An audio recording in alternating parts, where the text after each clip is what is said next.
Hello, I'm Nick. Welcome to Meat Life. On this episode, we are at Don Angie in the West Village. We're going to go inside and try prime rib brajol.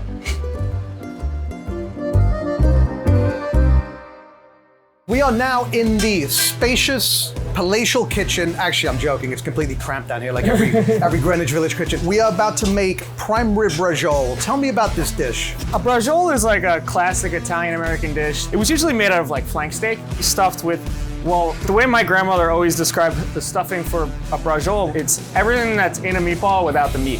So it's like cheese, bread, parsley, garlic. Our version's like a little bit amped up. So we use a double cut ribeye. So if you want, we can get started. I'll show you how we butcher it. So basically, you want to follow the fat when you're cutting this thing. It took us a while to figure this dish out, and it was a lot of trial and error and a lot of eating meat. So I'm sure that was a rough development phase. So the first cut's going to come, and you're going to follow the fat right here, and then I cut along the bone. That rib meat is always great. No, it is, but for the effect of this dish, we cut it out just because it looks a lot cooler, like when you present the dish at the end. And again, we're just opening up. So you're just following the natural seams. Exactly. What I'm gonna do is I'm gonna come in, make a cut, open it up, and then make another cut and open it up again. Because if you make the wrong cut, right, you've ruined it. You screw up, you know, yeah. Nice job, look at that. So now we're gonna season it. Okay, and what do you use? Black pepper, salt, and then we put the stuffing in. So tell me about the stuffing. Right, so the stuffing is pickled peppers. Oh, the classic jar. Right. Broccoli rabe, provolone, mozzarella, Parmesan, bread, garlic puree, anchovies. Oh, so it gets some umami and some of that saltiness. So really not what a classic brajol would be. We are now at the crucial step in the brajol. This is the brajol roll, right? Rolling and tying. The one thing we do is we put a little bit of Activa or transglutaminate. That's called meat glue for most people, okay? It binds proteins together. Tofu is a protein. You can actually bind tofu with it. There's no cursing on my show, okay? That looks like something else that would be going on in a basement in the West Village. We don't do a lot of molecular stuff here at all. I mean, it's sort of anathema to the notion of grandma cooking. Right, but there are some tools that are really good. One is meat glue or Activa because it really helps with this process. Wow, that is you've done a few of these, I can tell. So then what we do is we are gonna tie it now.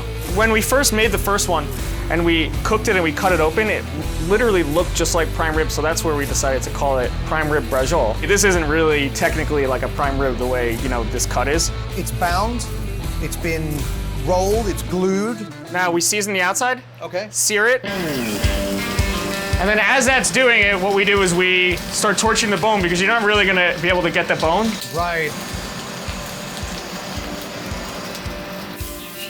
Wow, that didn't take long at all, did it? But you're really, at this point, you're just trying to get the outside just seared.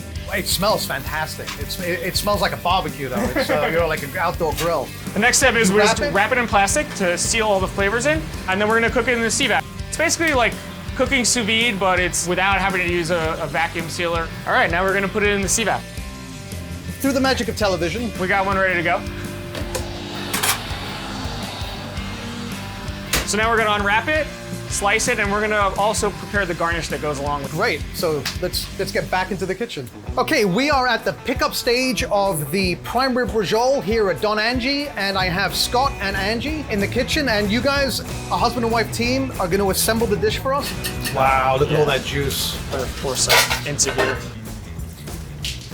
So a grandmother will probably be a little perplexed by an Italian grandmother, by the technique you've employed. I mean, they would be perplexed by most of our food, but Right. They would understand the flavors, I think, though. Well, that's the thing. I think the aromatics that are coming off this immediately, it smells like brajol.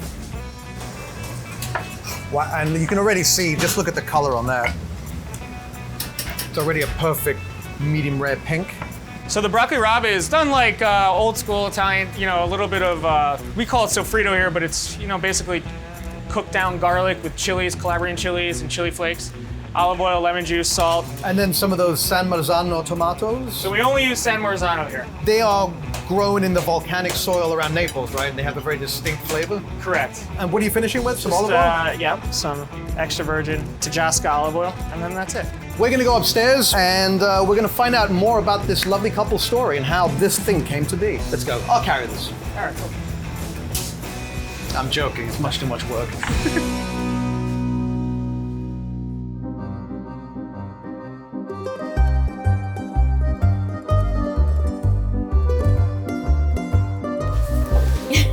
right. So tell me about this restaurant, because I know you guys worked at Quality Italian, but you worked at Teresi. Mm-hmm. Those are like sort of the modernized interpretations of a classic Italian-American comfort food, which is the kind of food you grew up with, right? So that obviously played a role in here, but this is a bit more sophisticated than those other places. We wanted to differentiate ourselves from every other Italian restaurant in the West Village because there are a lot, and there are a lot of really great ones. And if we tried to compete with them, we wouldn't make it. So we really developed our own style of food. People can come and get some pasta, get salad, get a braciole if they want, drink some of our house wine that we make. We want the food to be unique and different, but also approachable. Tell me about the inspiration for the dish, because he's been blabbing on about it, but I want to hear from the real boss. Our grandmothers both made braciole the classic way. We just wanted to put our own spin on it. We want the food to be unique and different, but also approachable. I think we nailed it with this one. I'll be the judge of that. Wow, and I mean, this is like, it looks like the Monaco steak almost, right? Which is a boneless ribeye. Right. Thank you. Wow, that looks, jeez. Impeccable service. Thank you. Don't get any ideas. Once we start eating, we're not sharing. And here you can see where it rested. Actually, you see that the blooming where it's exposed to the air, it gets that beautiful pink hue, right? I guess I'll put the vegetables on. I mean, I know that's just a garnish, but Going in. And tell me about the side dish. This is the polenta. Yeah, we call it polenta rosso. We basically cook polenta in tomato juice, garlic, chili flakes. Oh, look at that. Wow. That smells like Italian American, like the classic Saturday, Flavors, right? Sunday morning. Wow, that was much more flavor than I was expecting, to be honest with you. I kind of had this idea that it would be like, the braciole is always, it's meaty, it's got that, and it's got those flavors, but this is so pronounced, it's so pungent. Like, you're right, the acidity from those peppers, it really adds a brightness to it. And then you get that tang from the cheese. It's really captivating. A big difference I'm getting is that mouthfeel that you get from eating rib meat. It's Right. like, it almost pops, right? Those little globs of fat, it bursts of flavor. This is really delicious. Absolutely delicious dish, guys. I can't compliment you enough on this. Highly recommended. There's 1,001 rib steaks for two in the city, but I think this is really the most unique way to eat a rib for two right now. Cheers, guys. Thank you so much for having me. This was delicious. I'm going to sit here and finish this off and probably steal some of theirs too, because, they have to go to work. Thank you very much for watching. We'll see you on the next episode. Thank you so much for watching. We'll see you on the next episode of Meatlife.